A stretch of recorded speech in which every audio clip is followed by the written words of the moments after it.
рухшона раҳматуллоева модел ва блогери маъруф бо номи софет чортоя ки дар шабакаи инстаграм наздик ба 5 миллион обуначӣ дорад, шаби 12 июн аз мақомоти дахлдори болоии кишвар хоҳиш карда буд ки ба ӯ кӯмак расонанд.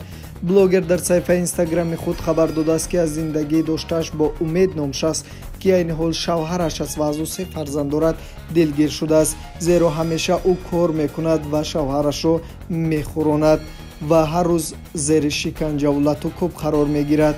блогер мегӯяд кӯдаконаш гирифтори бемории асабвайронӣ шудаанд. рухшона мегӯяд борҳост ки зери азобу шиканҷа қарор мегирад ва аз тарсе ки шавҳараш ӯро накушад аз хона фирор карда пинҳон шудааст. пас аз 16 соати нашри хабар тариқи чанд расонаи дигар, шавҳари блогер Умед Ахмедов тариқи раёсати вазорати корҳои дохилия дар шаҳри Душанбе дастгир ва ба муддати 7 шабонарӯз равонаи зиндон шуд. хабари озору азият шудани рухшона раҳматуллоева дар шабакаҳои интернетӣ вокунишҳои зиёдеро ба бор овард ва мардум аз мақомотҳои дахлдор хостанд ин марди ба номзор ба ҷавобгарӣ кашида шавад. матне ки мақомоти вазорати корҳои дохилия дар саҳифааш нашр кардааст чунин аст: 7 шабонарӯз ҳабси маъмурӣ оқибати муносибати носолими оиладорӣ, ҳамдигарфаҳмию эҳтиром ва риояи одобу ахлоқи оиладорӣ асоси бунёди оилаи солим ба шумор мераванд, вале дар аксар маврид вуҷуд надоштани чунин омилҳо боиси парокандашавии оилаҳо ва сар задани ҳодисаҳову воқеаҳои фалокатбор мегардад.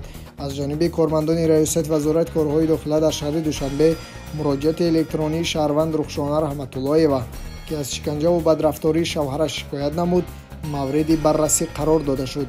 дар натиҷаи санҷиши муроҷиати мазкур шавҳари номбурда шаҳрванд Раҳматуллоев Умед Ахмедович санаи таваллудаш 10 марти соли 1992 истиқоматкунандаи шаҳри Душанбе кӯчаи Садриддин Айнӣ дастгир карда шуд.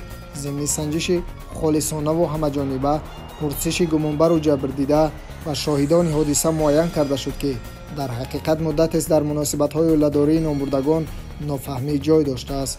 вобаста ба ин аз ҷониби кормандони милитсияи пойтахт нисбати шаҳрванд Раҳматуллоев Умед протоколи ҳуқуқвайронкунии маъмурӣ тартиб дода шуда аз ҷониби суди ноҳияи Шоҳмансур нисбати номбурда ҷазо дар намуди ҳабси маъмурӣ ба муҳлати 7 шабонарӯз таъин карда шуд. хабар медиҳад раёсати вазорати корҳои дохилия дар шаҳри Душанбе. агар мехоҳед видеоҳои ҷолибро тамошо кунед, пас ба канали Ҳамадон медиа пайваст шавед.